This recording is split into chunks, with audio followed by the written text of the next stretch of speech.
আজকে আপনারা দেখতেছেন ডিবি অফিসে হারুনের তথাকথিত আমরা যেটাকে মজা করে অনেকে ভাতের হোটেল বলে, সেখানে আমাদের ভাইদেরকে নিয়ে যাওয়া হয়েছে। আমাদের ভাইরা যারা অসুস্থ ছিল, যাদেরকে হসপিটালে ট্রিটমেন্ট করতে না দিয়ে তাদেরকে জিজ্ঞাসাবাদের নামে গুম করা হয়েছিল এবং পরবর্তীতে দেখানো হয়েছিল জিজ্ঞাসাবাদ, যখন আন্তর্জাতিক মিডিয়া সহ সমগ্র বিশ্ব বেশি প্রেশারাইজ করেছিল, বাংলাদেশের জনতা তাদের উপর খেপে উঠেছিল, তখন তারা গ্রেপ্তার দেখিয়েছে, বলেছে জিজ্ঞাসাবাদের কথা, বলেছে তারা নিরাপত্তাহীনতায় ভোগে।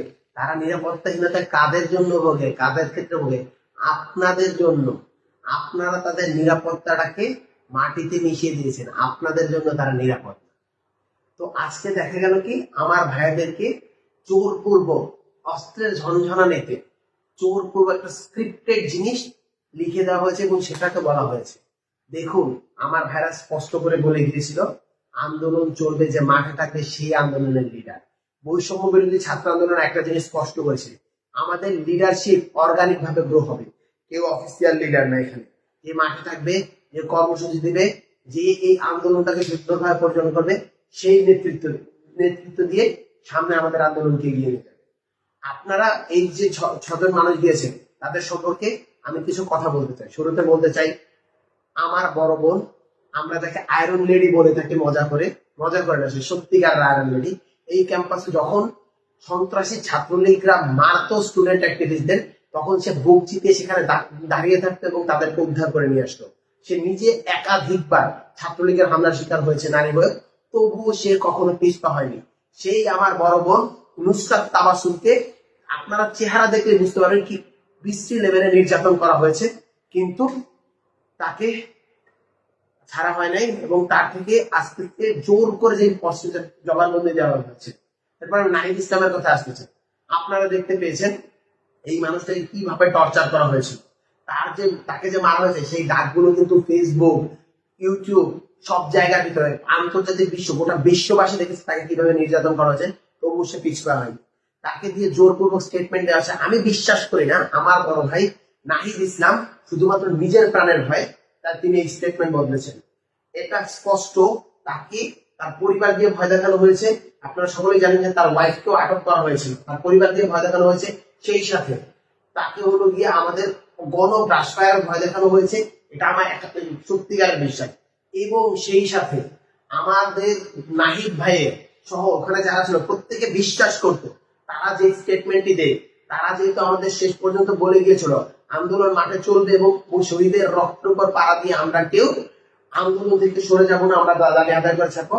আমাদের বাইরে যারা ছিলেন তাদের উপর বিশ্বাস করে তারা চাপের মুখে স্টেটমেন্ট দিতে বাধ্য হয়েছিল, নয়তো বা আমার এই ভাইরা গুলি খেত, যেই কয়জন ওখানে গিয়েছে গুলি খেলেও তারা ফিরতো না। তারা শুধুমাত্র আমাদের কথা চিন্তা করে এবং তাদের ফ্যামিলির কথা চিন্তা করেই এই কাজটা করেছে। আপনারা তাদের চেহারা দেখলে বুঝতে পারবেন অস্ত্রের মুখে। এরপরে আমি বলতে চাই আসিফ মাহমুদের কথা। আপনারা দেখতে পেয়েছেন এই মানুষটা কখনো আপোষ করেন। আমি তো আসিফ মাহমুদ ভাই এর সাথে আমার যতটা বড় ভাই সুলভ সম্পর্ক, তার সাথে বন্ধুত্ব সুলভ সম্পর্ক বেশি। আমরা একসাথে ঘুরতে গিয়েছি, বেড়াতে গেছি, সবসময় হাস্যোজ্জ্বল এই মানুষটা। যখনই কোনো সত্য এবং মিথ্যার মাঝে পার্থক্য তৈরি হয়েছে, সবসময় সত্য জায়গায় নিয়েছে এবং স্ট্যান্ডলি একদম দাঁড়িয়েছিল কঠোরভাবে। আবু বকর মজুমদারকে আমরা দেখেছি, আপনারা আসিফ মাহমুদকে দেখেছেন যে তাকে বারবার ইনজেক্ট করে তাকে বারবার গ্রুপ করে দেওয়া হচ্ছিল এবং বলা হচ্ছিল, অজ্ঞান করে ফেলা হচ্ছিল, তবুও সে কিন্তু তার স্ট্যান্ড পাল্টায় নাই। সে একদম যখনই সুযোগ পেয়েছে সে তখনই কঠোর ভাবে আবার সে আন্দোলনে ফিরে এসেছে। আবু বকর মজুমদার তাকে গুম করা হয়েছিল, অন্ধকার ফেলে রাখা হয়েছিল সে সকালে। আমার বড় ভাই সার্জিস আলম, যাকে নিয়ে অনেকে সমালোচনা করছেন ছাত্রলীগ হিসেবে, সেই কিন্তু আজকে ইশারা দিয়ে দেখিয়ে দিয়েছিল যে গুলির সম্মুখে তাদেরকে এই নির্যাতন করা হচ্ছে। সার্জিস আলম ছাত্রলীগ কেউ থাকলেই সে যে খারাপ মানুষ হয়ে যায় এই জিনিস এখন না। সে কিন্তু আজকের দিনের গুলি করা ছাত্রলীগ না, যারা শিক্ষার্থীদের মুখে তারা না। সে ছাত্রলীগের, আমি দেখেছি ছাত্রলীগ থেকে পদত্যাগ করার পর থেকে প্রায় প্রতিদিন সে ছাত্রলীগের কর্মকাণ্ডের সমালোচনা করত, সরকারি কর্মকাণ্ডের সমালোচনা করতো এবং যৌক্তিক সমালোচনা করতো।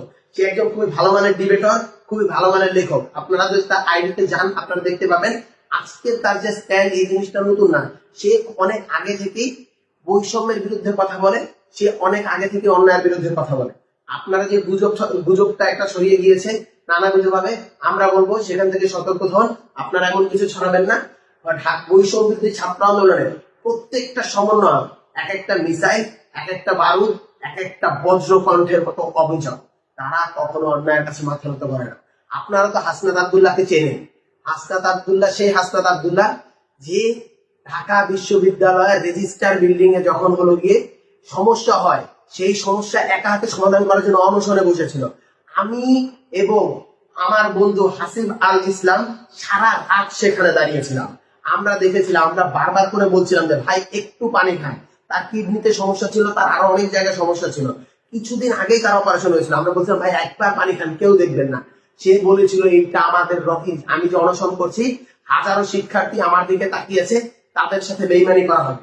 এদের কারো রক্তে বেইমানি নাই। আপনারা কারো কথায় বিভ্রান্ত হবে না। আমার ভাইয়েরা এক একটা সত্যের কাণ্ডারি, আমার বোনের এক একটা সত্যের কাণ্ডারি। আপনারা দেখেছেন আরিফ সোহেলকে তুলে নিয়ে যাওয়া হয়েছে। আরিফ সোহেলের কোনো খোঁজ নেই। এই আরিফ সোহেল চিন্ত আরিফ সোহেল, এই আরিফ সোহেল জাহাঙ্গীরনগরের পাঁচ চক্র করা আরিফ সোহেল। এই আরিফ সোহেল সেই আরিফ সোহেল যখন জাহাঙ্গীরনগরে গাছ কাটা হচ্ছিল, পরিবেশ ধ্বংস করা হচ্ছিল, একা পুরো প্রশাসনের সামনে যখন কিনা ই করছিল, একা গিয়ে বুক চিতিয়ে দাঁড়িয়েছিল যে কোনো গাছ কাটতে দেওয়া হবে না। যদি গাছের বুকে কোপ দিতে হয় তাহলে আমার বুকে আগে কোপ দিয়ে যাবে।